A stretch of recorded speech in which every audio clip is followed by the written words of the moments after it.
За асуултууд ер нь давхардж байна. Ерөнхий хуулийн цэцлийн асуудлыг дэмжиж явна. Саналыг дэмжиж явна. Тодруулах бас хэд хэдэн зүйлүүд байна. Ер нь бидэд энэ бас одоо хуулийг баталж хэрэгжүүлснээс хойш салбаруудаар нь дахиад дэлгэрүүлээд танилцуулаад өгөөч. За аль аль чиглэл дээр аж ахуйн нэгжүүд маань илүү гол анхаарлаа хандуулад явж гин вэ гэдэг. За энэ дээр бас тавьж байгаа хяналт байдаг юм уу?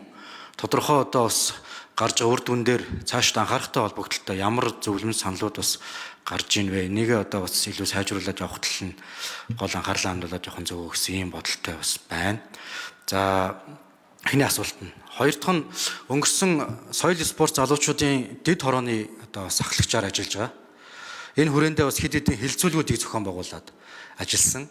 Хөгжлийн бэрхшээлтэй иргэд, за мөн дээрээс нь спортын холбоод тэр дундаа үндэсний спортынхан бас одоо болон одоо энэ дугуулсан секцүүд ажиллаж байгаа клуб одоо энэ чиглэлийн бизнес эрхэлж байгаа хүмүүс бас уулзалтыг зохион байгуулсан.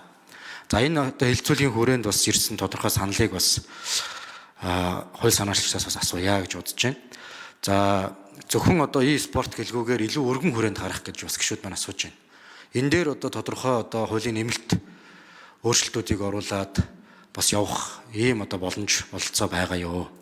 Ялангуяа үндэсний спортын төрлүүдийг яах вэ гэдэг дээр бас маш их саналууд бас энэ хилцүүлэг дээр ирсэн. Манай гишүүд рүү бас саналуудаа хэлээд явж байгаа бах. Монгол үндэснийхээ энэ одоо бас спортыг дэмжих чиглэлээр тодорхой бас энэ одоо нэг хувийн зохицуултуудыг хийгээд явах нь зөв юм аа гэсэн ийм байр суурьтай бас байгаа. За дээрэс нь хөгжлийн бэрхшээлтэй иргэдийн хувьд бол олимпийн төрөл дээр нь параолимп гэдгээр ингээ хязгаарлалчаад байгаа. Гэтэл яг одоо бас нэг спортоор хичээллэх өөрсдөө одоо бас эндээ анхаарах чиглэл дээр бол зайлшгүй төрөөл одоо анхаарах ёстойг бол анхаарах ёстой. Мөн аж ахуйн нэгжүүд бас энийг дэмжиж гэдэг ийм хүсэлтүүд тавингууд нөгөө журам одоо энэ одоо үүнүүдэд нь төрлүүдэд нь байхгүй байна гэдэг. Энийг та дэмжиж өгчвөл дэмжих аж ахуйн нэгжүүд байгаад байна гэдэг ийм саналыг бас уламжилж байна. Тэгэхээр тусгай олимп, нөгөө сонсголгүй одоо бас иргэдийн олимп. За энэ марафон гүйлтүүд одоо нийтийн. Тэгэхээр эдгээр одоо бас энэ ашигын бус энэ чиглэлээр бас ажиллаж байгаа энэ мэргэжлийн холбоодуудыг бас дэмжих чиглэлийн агуулгыг өргөн хүрээнд оруулж ирээд бас ярил яасан юм бэ гэсэн ийм саналуд бас байна. За гурав дахь нь хөдөө аж ахуйн салбараас бас ирж байгаа. Сум орон нутаг дээр хоршоо болоод за янз бүрийн одоо энэ жижиг дунд үйлдвэрлэл эрхлээд явж байгаа бас иргэдийн хувьд томоохон одоо бас энэ бэлтгэн нийлүүлж байгаа аж ахуйн нэгжүүд рүүгээ анхан шатны одоо бэлтгэн нийлүүлэлт дээр ажиллаж байгаа энэ төслүүдийн дэмжиж ингээ уялдаа холбоог нь хийгээд явах ийм бодиттой бас саналуд бас одоо байна. Тэгэхээр энэ баялаг бүтээж байгаа хоршоологчид жижиг дунд үйлдвэрлэл эрхлэгчдийг дэмжих чиглэл рүү энэ аж ахуйн нэгжийн орлогын албан татврын 1% чиглүүлэх гэсэн иймэрхүү өргөн хүрээтэй асуудлыг бас нэг хоёр талаас нь хэдүүлээ хилцүүлгийн төвшөнд жоохон задлаад ярих боломжтой юу. За ингүүл одоо тодорхой асуудлууд нь бас гол нэг юу зорилгоос одоо хазаагаад олон асуудал руу ороод ингэж явах юм эрсдэл гарах уу. За өмнөх жилийн одоо тайлан мэдээлэл дээр ингээ харахад энэ нэр төрлүүд дээр хасч нэмэх тал дээр тодорхой дүнэлтүүд гарсан уу гэдэг ийм ерөнхий одоо агуулгуудаар бас асуулт асууя. Татврынхан бас за хууль санаачлагч Пүрүүжин сайн зэрэг хариулъя. За манай татврынхан бас хариултуудад бас бэлдээчээ гэж хүсэж байна. За ерөн зүгээр яг хуулийн одоо хүчин төгөлдөр үйлчилж байгаа хууль дээр бол зүгээр олимп болон параолимп. За тэгээ үндэсний олимпийн орооны гишүүн холбоотой энэ л одоо асуудлыг зохицуулсан гэж байж байгаа. За энэ үрэн дээр бол яг засгийн газрын гишүүний шийдвэртэй үндэсний жишээ багуудыг хамруулъя гэж байгаа. Энэ дээр бол тооны хязгаар байхгүй. Үнэхээр боломж нь байвал спортыг дэмжих чиглэлтэй бас тодорхой одоо спортын төрлүүдийг одоо хамруулад явах болцоо бол байх юм билээ. Хууль дээр бол хязгаарлалт бол байхгүй. За зүгээр энэ дээр нэг үндэсний спортын асуудлыг бол одоо бас бидэд зайлшгүй анхаарах шаардлага байгаа. Ерөн зүгээр биеийн ямар спортын тухай хуулиасаа гадна үндэсний спортын тухай хуулийг бий дааж гаргаад энийг өв соёл одоо спортын тэр талаас нь тэгээд эргээд бидэдийн хүүхд залуучуудын бас бие балдарч гэдэг юм Монгол ахуйгаа авч үлдэх талаас нь бас бидэд зайлшгүй бие даасан хуультай гаргаж энэ өөрөө бас аялал жуулчлалын томоохон бүтээгдэхүүн харагдаад байгаа. Тэгэхээр энийг бол одоо зайлшгүй бодлогоор дэмжих ёстой. Тэгээ бас ган улаг гишүүндээ бол одноод гишүүн хоёрт бас баярлж байна. Энэ татврын хуулийн энэ асуудал бол цэвэр аж ахуйн нэгж бол татвараа төлөхөөс гадна нийгмийн сайн сайхан гэдэг юм уу нийгмийн хариуцлага хүрээнд тодорхой үйл ажиллагаанд биежилж оролцох, биежилэн одоо юу гэдэг асуудал дээр хяналт тавиад оролцох энэ болцоог нь бүрдүүлж байгаа бил. Тэгэхээр татвараа өгөөд одоо биний татвар спортыг дэмжиж байгаа байх гэд найдаад орхих биш. Яг тодорхой зүйлээ спорт руу ингээ оруулаад явах болцоог нь бол олгосон.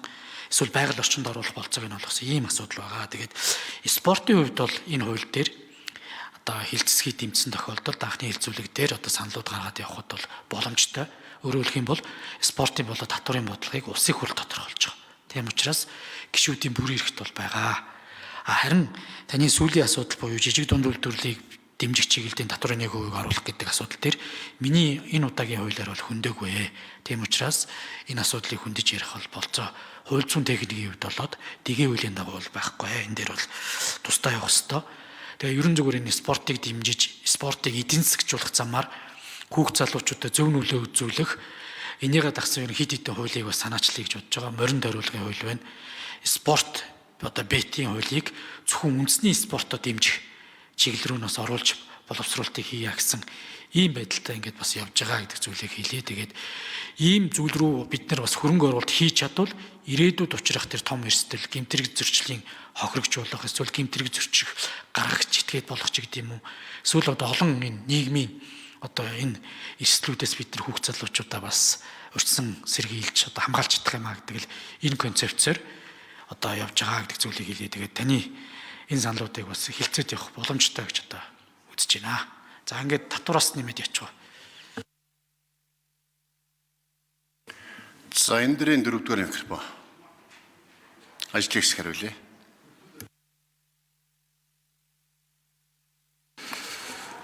За татварын ерхий газрын татвар зөрчилдүүлэх газрын дараа буй нэмэх за гишүүний асуултанд хариулъя.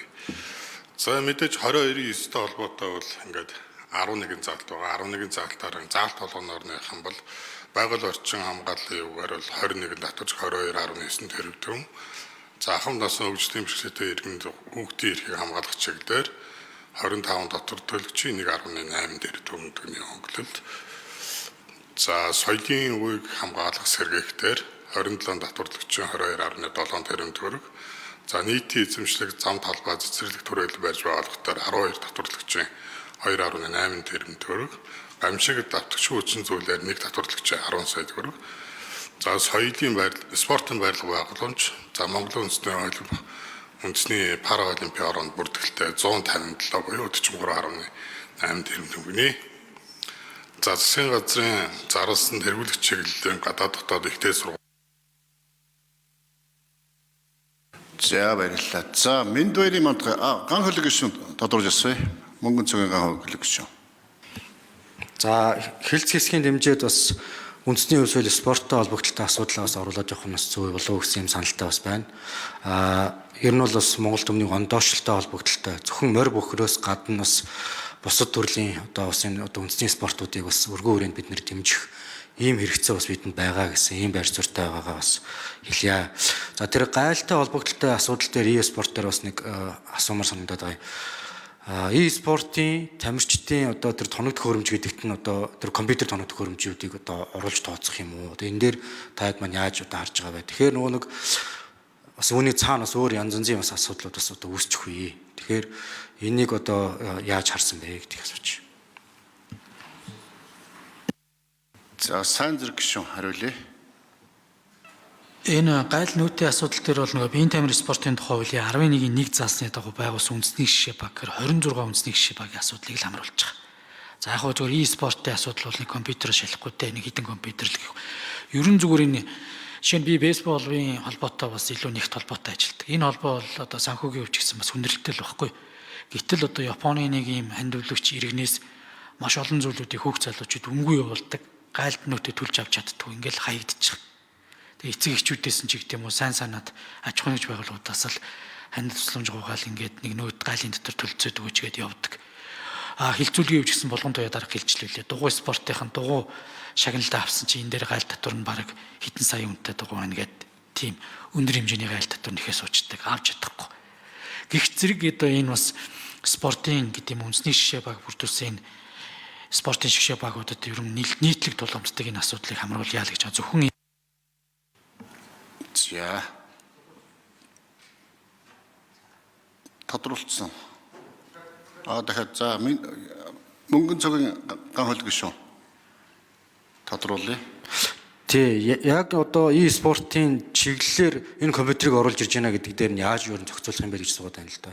Бусад одоо бас дэлгүүр хоршоодууд бас энэ тодорхой боломжийг ашиглаад бас ингээ явуучих юм боломж бас гарах уу? Гайлынхаа энэ дээр тодорхой одоо бас ямар зохицуулалтаар оруулж ирдэг юм бэ гэдгийг бас тодруулаад байна. Тий. Хууль санаа шиг хариулахтаа болохоор нэг шагналд авсан компьютер юу гэдэг юм те шагналын тоног төхөөрөмжөө байж болно гэдэг. Нийтлэгээр нь хавтгаар болчих юм биш л асуугаад байна шүү дээ. Хавтгаар болохгүй байх үндслэл байна уу? Заавал инх хэрэгтэй юу өстэй. За сайн зэрэг шаруул. За энэ боломж чинь одоо гайлын үлдэрч байгаа л да. Ерөнхийдөө спортын тоног төхөөрөмж гэдэг нийтлэг байгаад. Тэгэхээр энийг хэрэгжүүлэх асуудал ерөөсөй практик дээр байхгүй. Тэгэхээр энийг илүү их зүгээр энэ хуулиар тодруулаад яг үндэсний жишээ баг бүрдүүлсэн буюу 26 энэ багийг хамрагдах тэр спорт холбооны тодорхойлт бол энд зориултаар ашиглаж байгаа. Энэ өөрөө эргээд тухайн байгууллага дээр бүртгэж ашиглагдах ёстой. Хандив тусламжийг зориултын дагуу ашиглагдах энэ өөрөө нөхцөл бодох бүртгэлийн хуваараа бас нотлогдох боломжтой. Дараа нь татвараас зайлсхийсэн янз бүрийн байх юм бол тусдаа хариуцлах асуудалтай. Ийм л зүйл байгаа. Тэгэхээр ерөн зүгээр яг e-спортыг гэдэг л асуудал нь байгаа тодтогч байгаа бол бусад спортын холбоод бол бас л энэ чиглэлийн проблемууд бол нийтлэг байгаа гэдэг зүйлийг одоо хэлмээр байна. Тэгээд зөвхөн одоо юу гэмдэ энэ яамны нэг тодорхойлтыг хараад одоо бас энэ суугаад идэм билээ. Уг нь бол энэ журмыг маш тодорхой болгоод өгчвөл спорт төгж байгаа энэ зүйлүүд бол дандаа хүүхд залуучууд байдаг. Ийм л зүйл байгаа. Эндээс